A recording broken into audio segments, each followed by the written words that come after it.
There's a Oira Chaim HaKodesh in this week's parsha. Unbelievable. Yeah. Unbelievable Oira Chaim in this week's parsha. And here is a explanation in the Rebbe to work in this Oira Chaim to all the details of the story. The Oira Chaim seems abstract, beautiful, but doesn't seem to flow with all that we know in the story, in the simple story, in the pasuk. And the Rebbe makes it flow and works it out with all the details that are in the pasuk. Acharei-Kedoshim Tavshinai Ches. Here it's the first pasuk. Vayikra Perek Tezayin Aleph. Vaydaber Hashem u'Moshe Acharei Moshe Nebnei Aaron b'Karvosam Lifnei Hashem v'Yamuzu.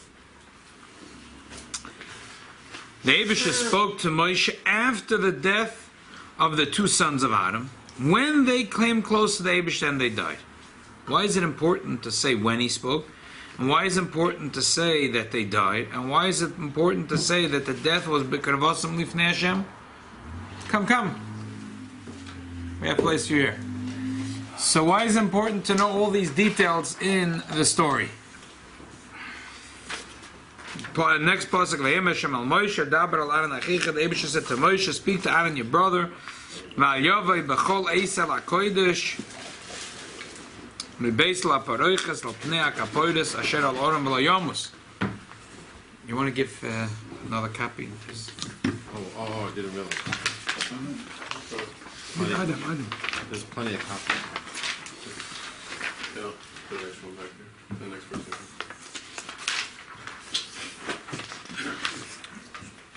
Thank you. Vayem Hashem al Moshe, David said to Moshe, Daber al Aaron achochet, speak to Aaron your brother, Val Yovei b'chol eisel hakodesh and beis haparshiyos. He shouldn't go in at any time. El pnei hakodesh, el pnei hakapodes, asher al oram v'lo yomus ki ba'onon haro hakapodes. Because Rashi says that the Eibusha's glory is there, so therefore he shouldn't dare to walk in. B'zois yovei Aaron al hakodesh. This is the way Aaron should come into the place of holiness once a year, and there should be with the Ketores and so on, and the whole parsha of how there should be the service once a year of the Ketores. Rashi, Matalmud Loimar. This Rashi we learned this morning, but there's no connection to what we learned this morning. This morning we talked about Alochas Shailas, cancer patient. We're not going to deal with that now. Just what Rashi is trying to be bothered. What's the connection between the first and the second pasuk? And why is it important that Eibusha spoke after the death of Tuvnei Aaron? Why is it important that they died b'Karvosam Lifnei Hashem? What's the connection of everything in the first two psukim in the parsha? Rabbi Elazar Azariah gave a mashal. Remember the good old days when the doctor used to come visit you in the house? Black. Yeah, exactly. You remember that? So the Roifa came to the Choyle. Don't eat cold stuff. Don't sleep in the freezer.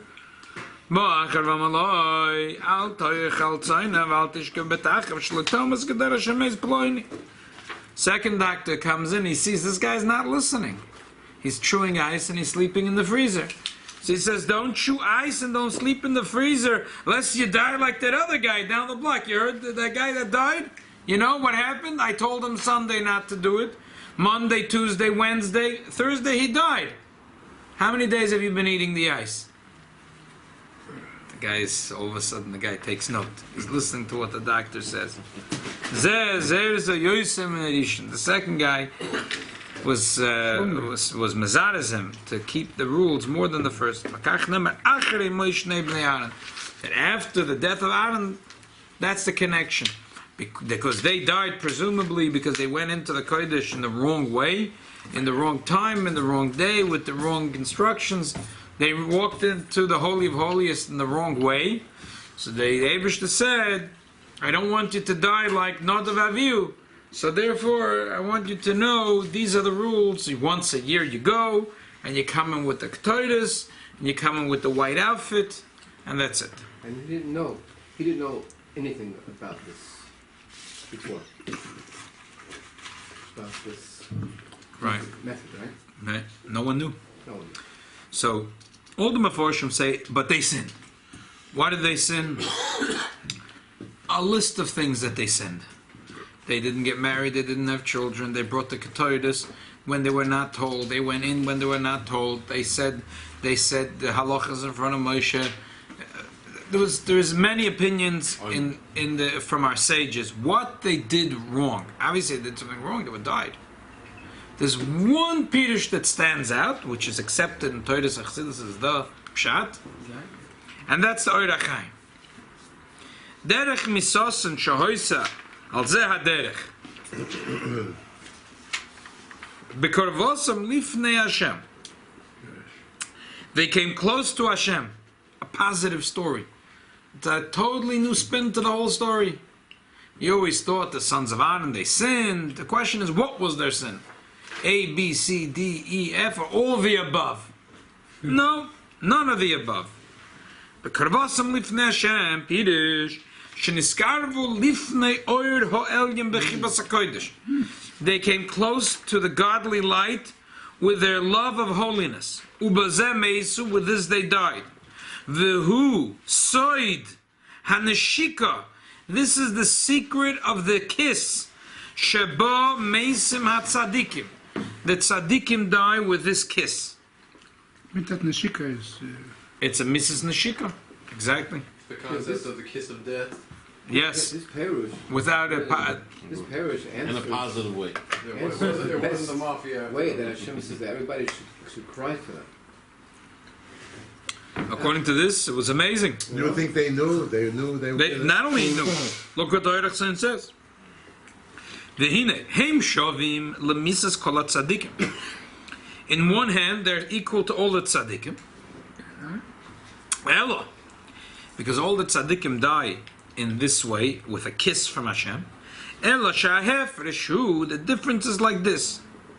Shah tzadikim haneshike miskareves lohem. With all the tzaddikim, the kiss comes to them. Ve'eloheim niskarvu lo. They moved closer to the kiss. V'hu oimer. This is what the pasuk says. Bekorvosam lifnei Hashem. They died because they came close to Hashem.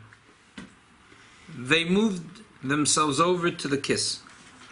V'oimrei vayamusu b'teisefes vov. Roma zakosov. Hafloas chibas hatzadikim. It's not. It's an extra vov. And it's extra word. That's it. We said it already. What's vayamusu? It's an extra word. And what's the vov? Romaz hakosuf haflos chibas hatzadikim. The Torah says how much love the tzadikim had. Hagam shehoyu margishim misosam. It's not that it was whoops, accidentally. They touched the wrong button, and that was out. They flew out of space. There was no return. Zapped. Exactly.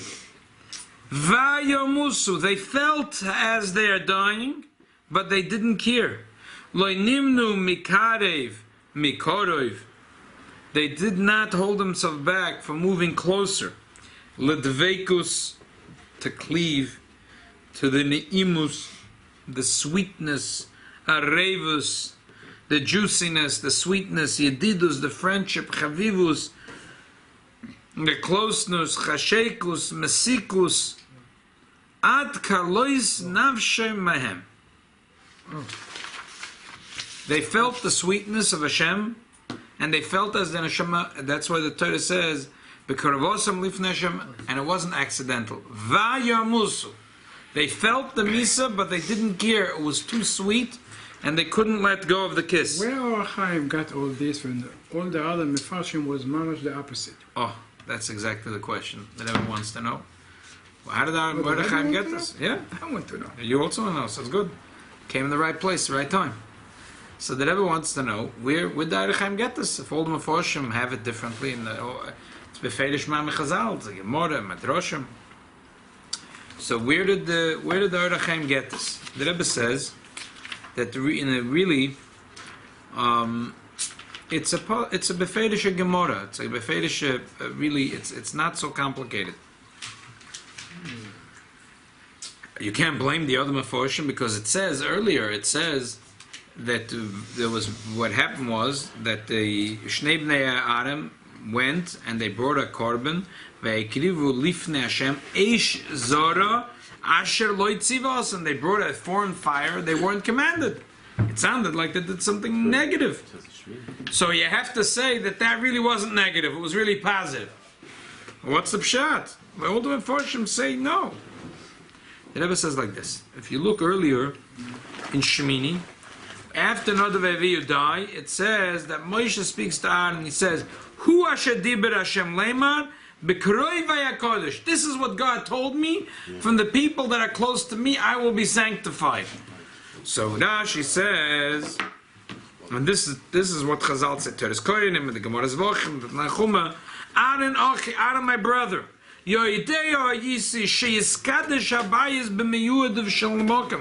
knew the house will be sanctified by the people that are close to God.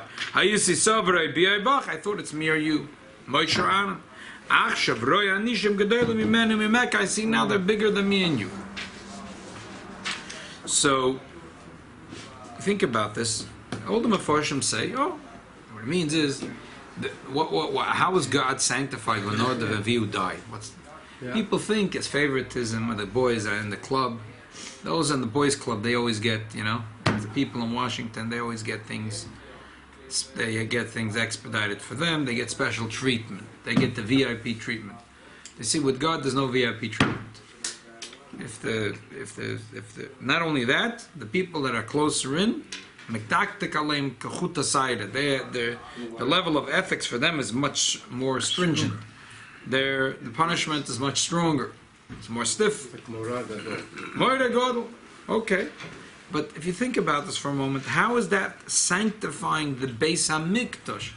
That makes the people are scared of God, okay? Now they feel that He's a fair judge, okay? But how does that sanctify Sheiskadesh Habayis? How does that sanctify the house? The Moshe Rabbeinu says to Aaron, I always knew that someone big is going to go. And with that, the house will be sanctified. So what is Moshe thinking? He meant to say, I always knew someone's going to make a mistake and I'm going to be zapped. But I thought I'm going to make the mistake and I'm going to die.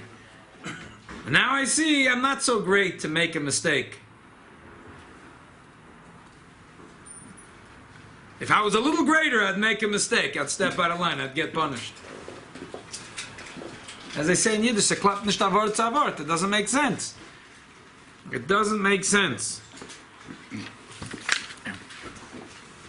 So the Rebbe says like this.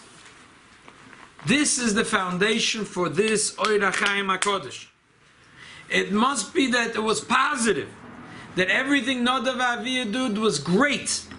This made the Kedusha in the Mishkan.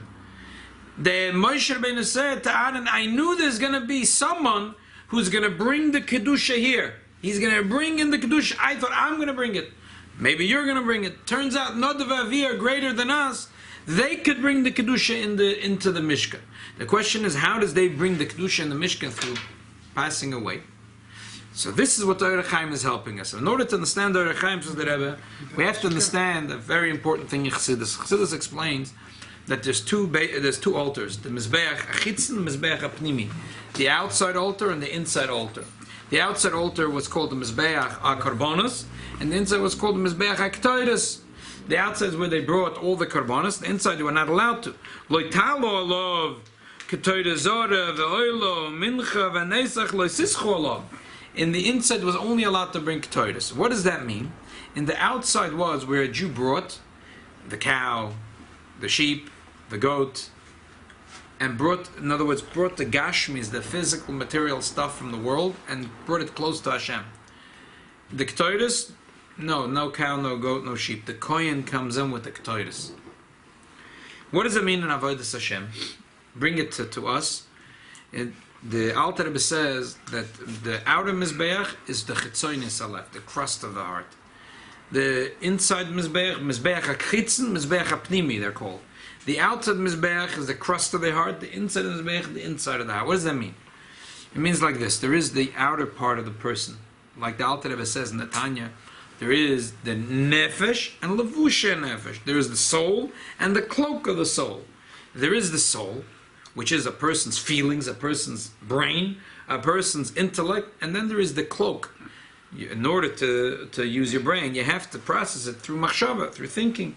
Speaking is the way you communicate. Maisa is what you do. Machshava dibur maisa. So one thing is to come close to the Eibishter. The Eibishter wants something, and I don't. My whole. It's not that I am in love with Hashem Yisborach, but maybe I'm in fear. Maybe I'm scared. I want to get punished. I don't want to have any issues with him, or maybe for whatever reason. Machshava dibur maisa pure. My thought, speech, and action is what the Eibishter wants. But who am I? I'm not godly, but my thoughts are always godly. My thoughts, my speech, great. That's chitzonius alev.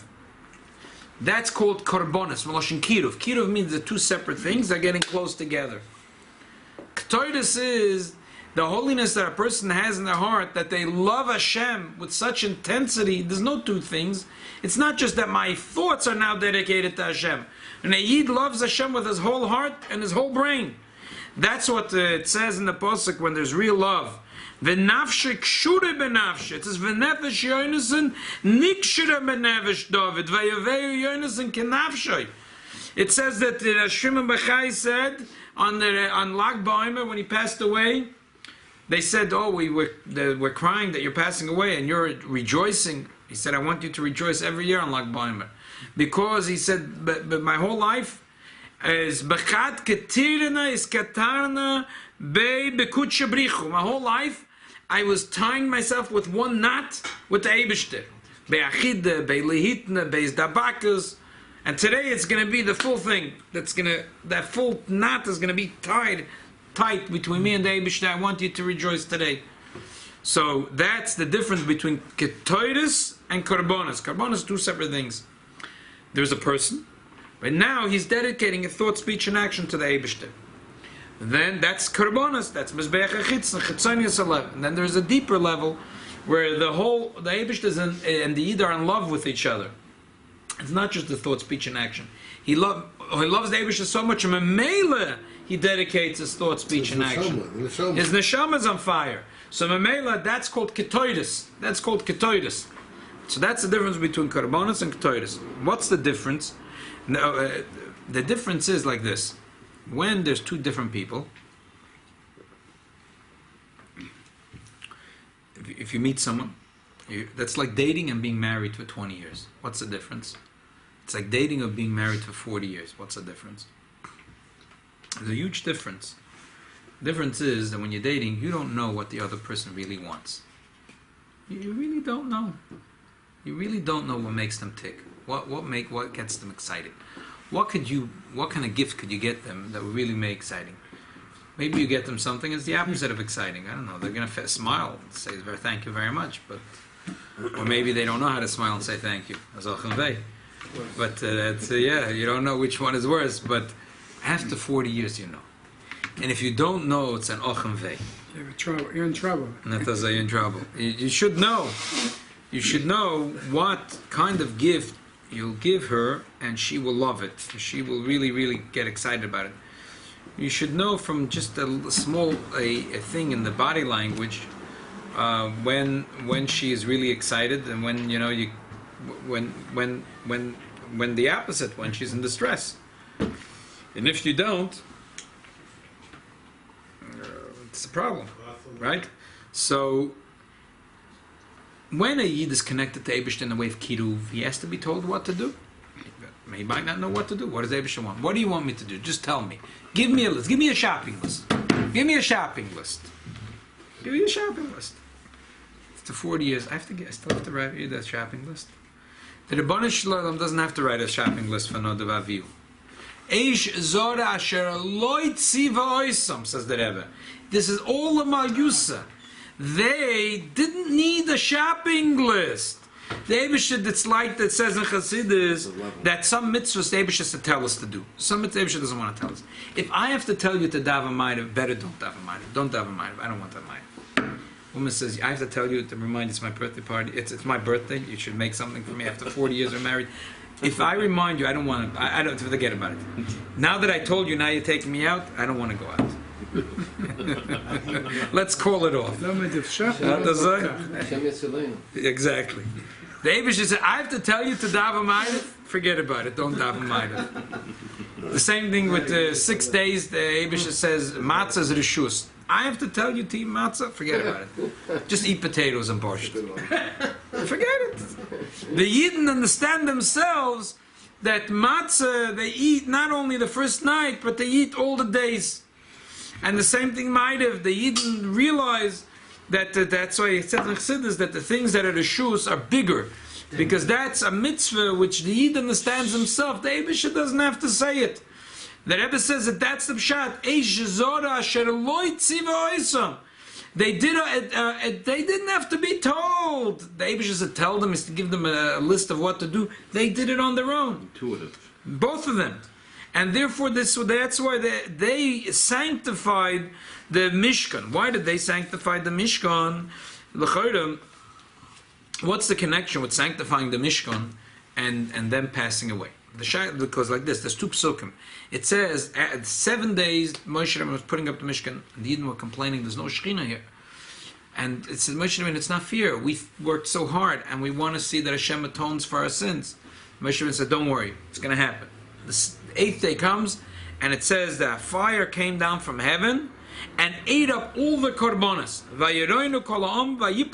The whole people, they started dancing, and they fell on their faces. They were so happy.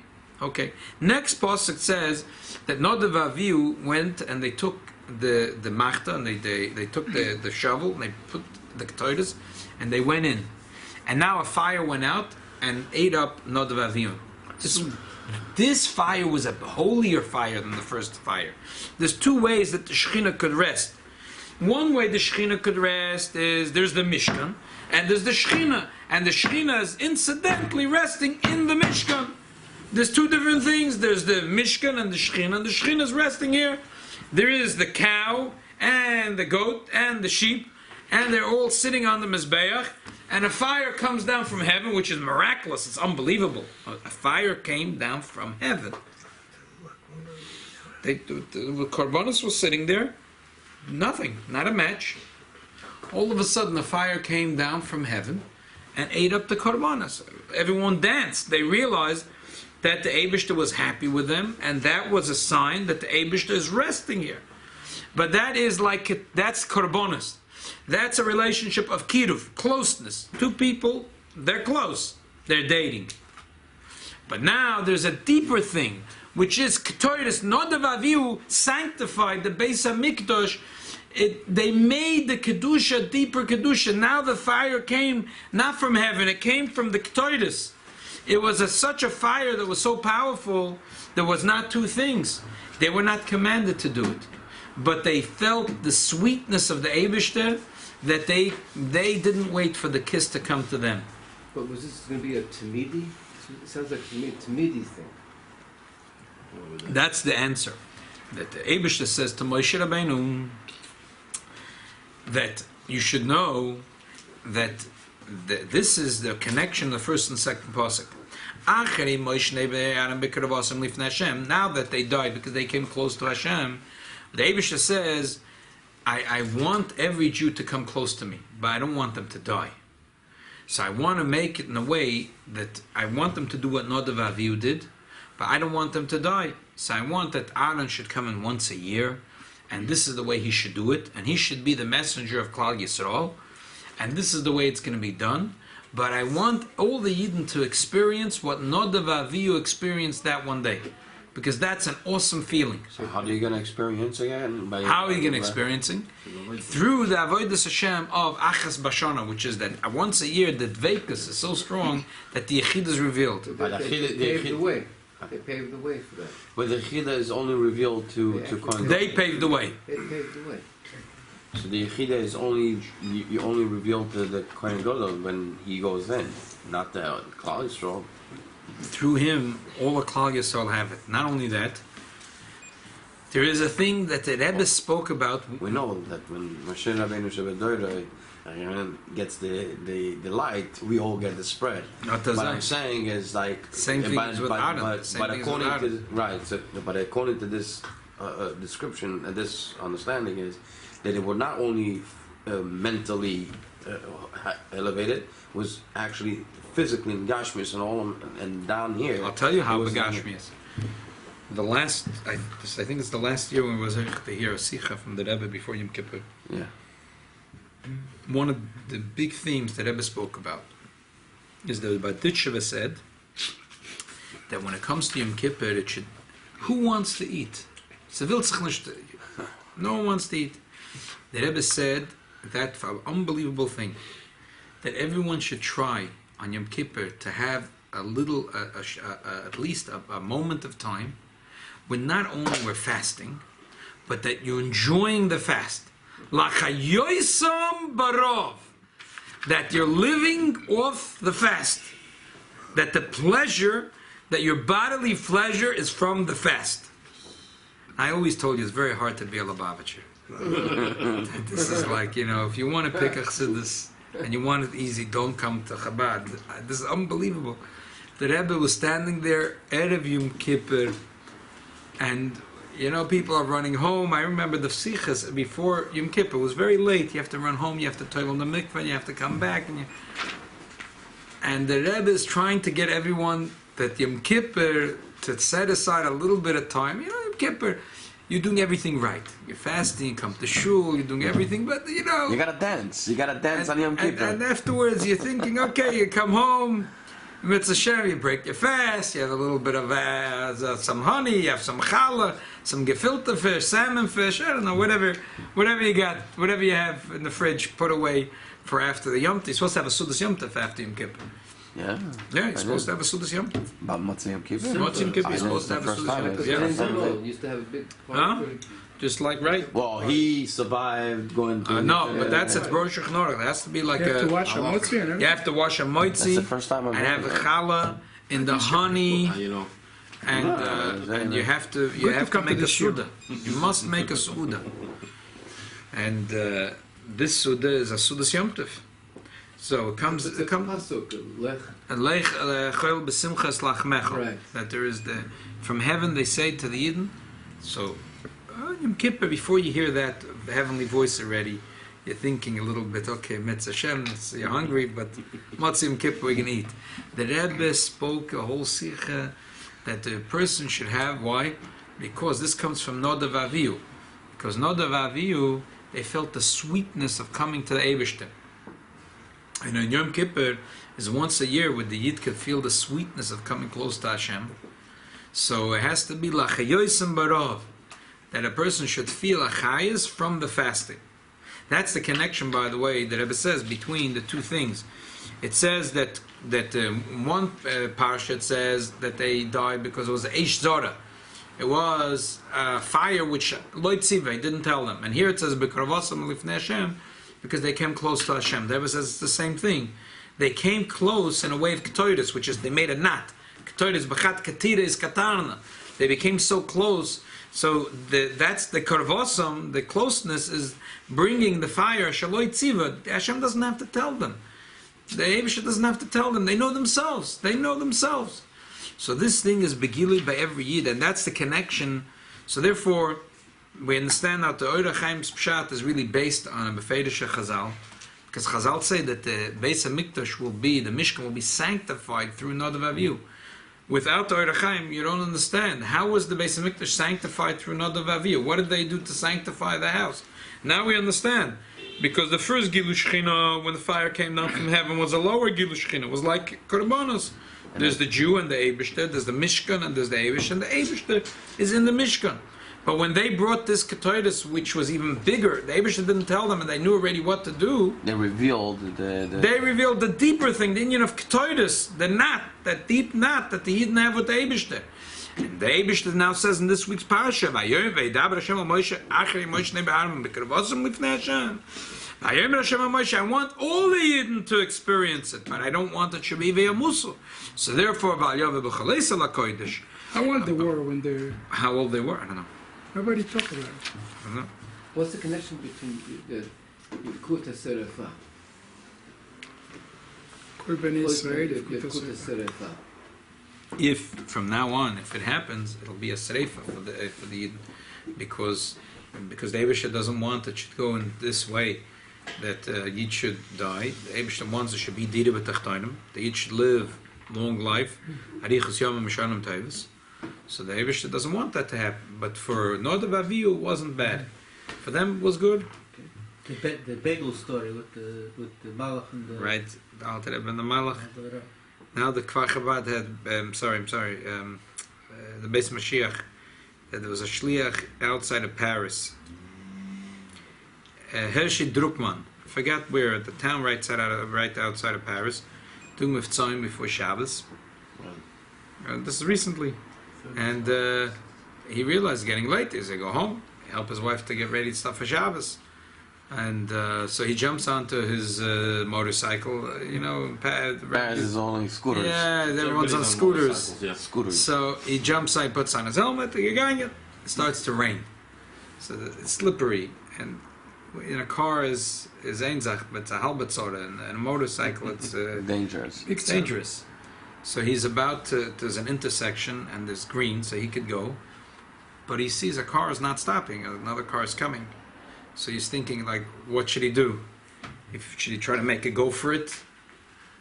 Or should he... But he can't stop. There's not enough time to He's stop. thinking pretty fast. He's thinking a little slow. So the problem was that he decided to try to swerve off to the side.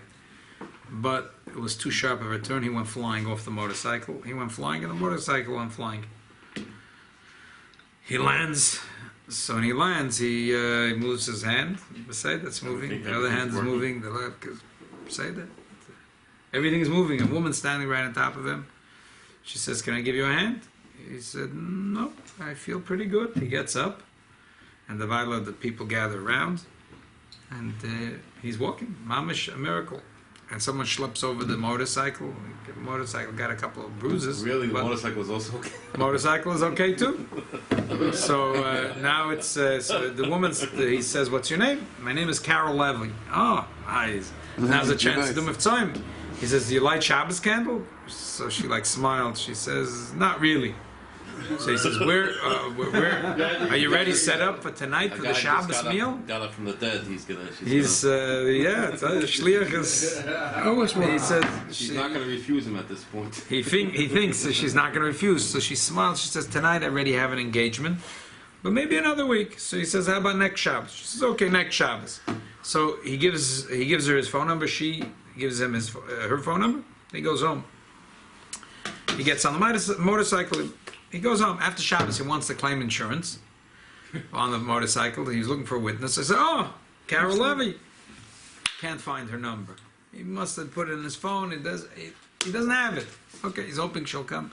Doesn't show up. 6 months later, he has messages. He's thinking if someone's writing him a message about a concert, he was just going to erase it. So then he's thinking, who is sending me? Someone must have sent out to all their friends about a concert. So he read, who is it? So the person answers, Carol Levy. He says, "Oh, Carol Levy, we're still waiting at the Shabbos table."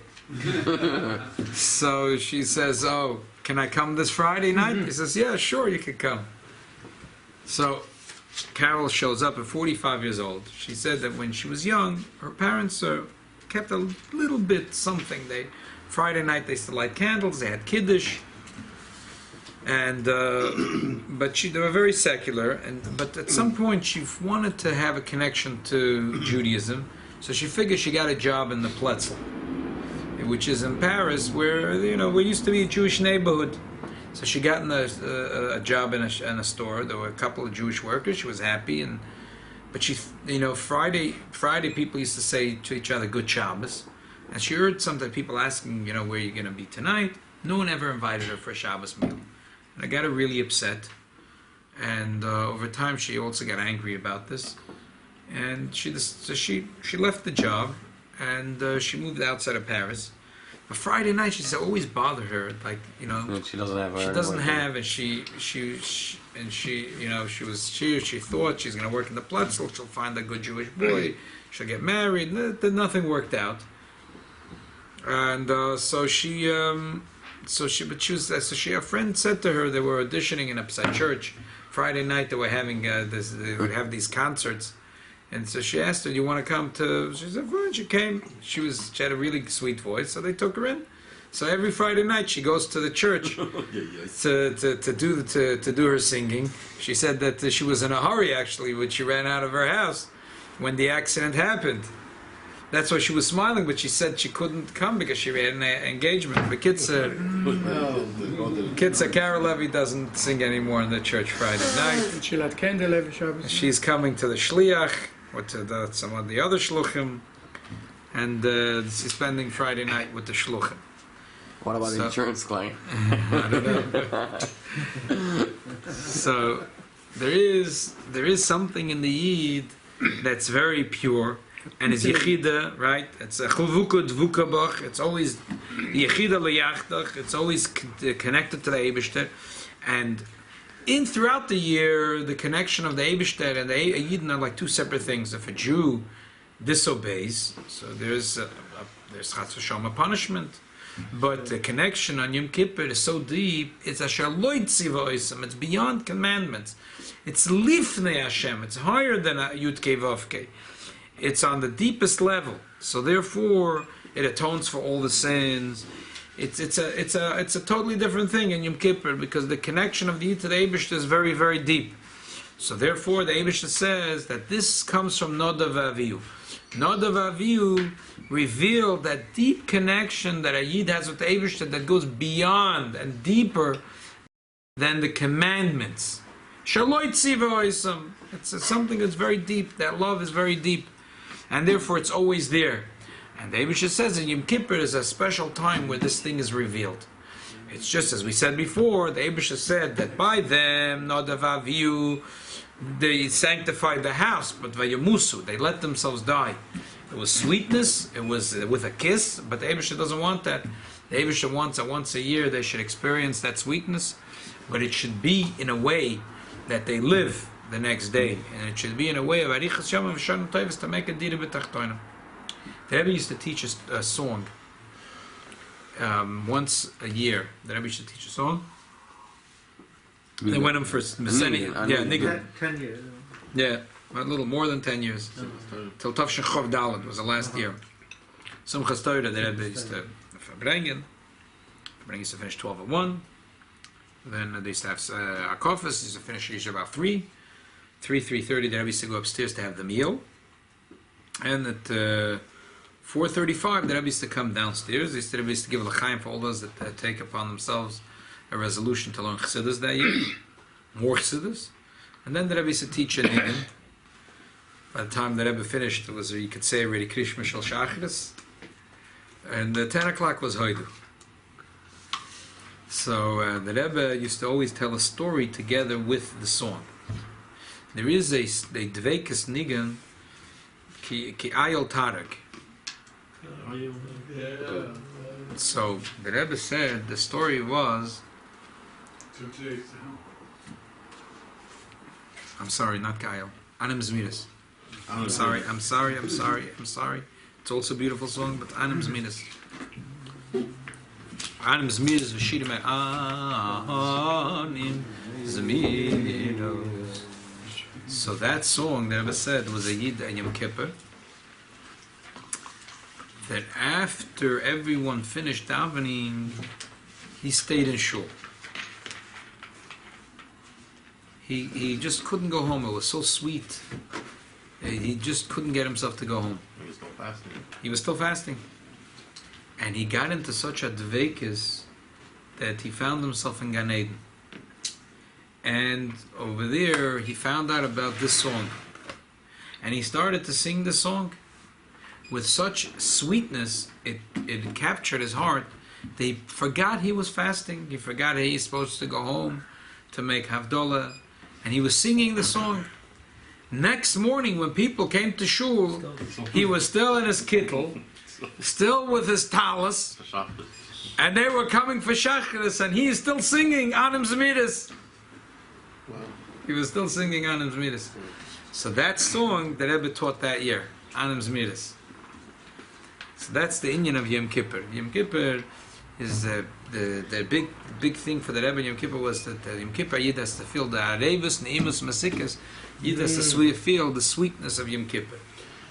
Anim Zmiris v'shirim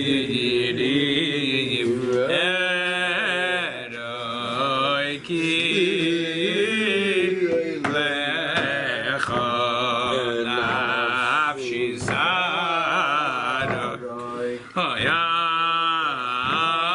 Anim Zmiris v'shirim eroiki lecha nafshi zaroi nafshicha amda v'sel yadecha das kol rab zaydecha nafshicha amda v'sel yadecha das kol rab zaydecha Anim Zmiris v'shirim eroiki lecha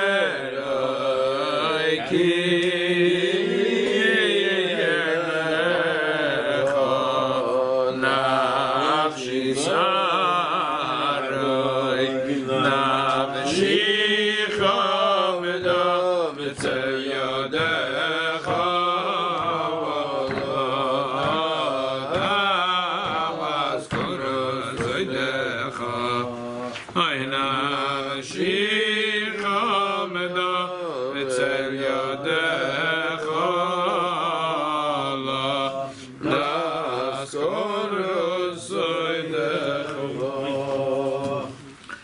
L'chaim. Did you feel the Arevus and the Imus and the sichos?